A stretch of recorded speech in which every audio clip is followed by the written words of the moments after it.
Gifted with a great denominational history and heritage, a campaign slogan that proclaims a core value of the United Church of Christ, and a more affordable way to work with a high-powered New York ad agency.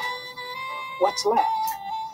To make the most of these commercials and print ads, we will have to enable the power of invitation and welcome in your local church, putting an easy-to-manage system in place that works week in and week out.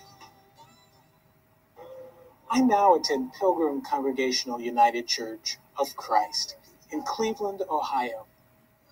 Its senior pastor, the Reverend Dr. Lori Hafner, is one of the hardest working pastors in ministry, and she is highly effective. Pilgrim grew from 35 to 500 members over a 10-year period, starting with Lori's call to Pilgrim. Lori has quite the machine in place. First, when you arrive at Pilgrim, you might not notice it, but you'll be greeted 2 or 3 times, and typically you're greeted not by someone who got called and stuck with the job, but by someone who loves to do it. Thank you. How are you? Hey there. We're sanctuary, so it's great. Thank you. Morning. Prior to entering the sanctuary, you'll encounter a woman sitting at a guest book. We call her the name tag lady. She's a retired school teacher with an amazing memory for names. I can't tell you how many people have joined our church in part because the name tag lady remembered their names. They sign the guest book and she fills out the name tag. All of our name tags are handwritten, guests and members alike. Guests don't always notice, but their name tag is a pale light blue. And there you are. Thank you. Okay. All right, let's go to church. And if you just walk past me and back the hall, you'll see the sanctuary there. In our system, no blue name tag stands alone. Members have a white name tag. This lets members know who the guests are.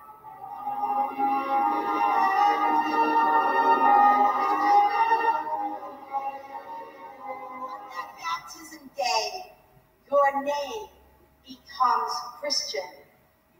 What name shall I give this child?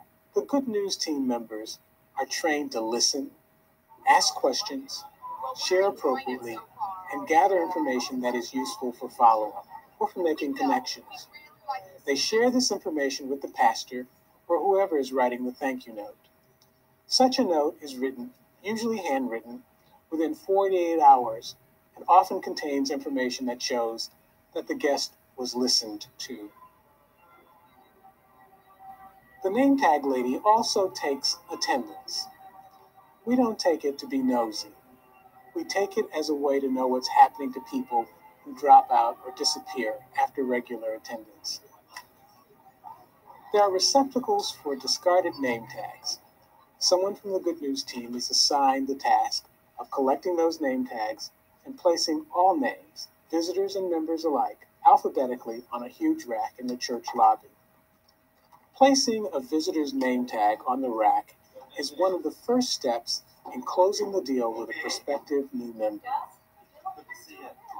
The guest returns, finds his or her name tag on the rack, and thinks, I guess they were expecting me.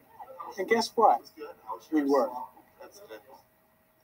The Sunday Bulletin should let people know how to join and let them know that they can continue to come even if they don't want to join. Don't make people wait. Close the deal and take them in when they're ready. Everyone else who wants something from them asks them and closes the deal by making an invitation.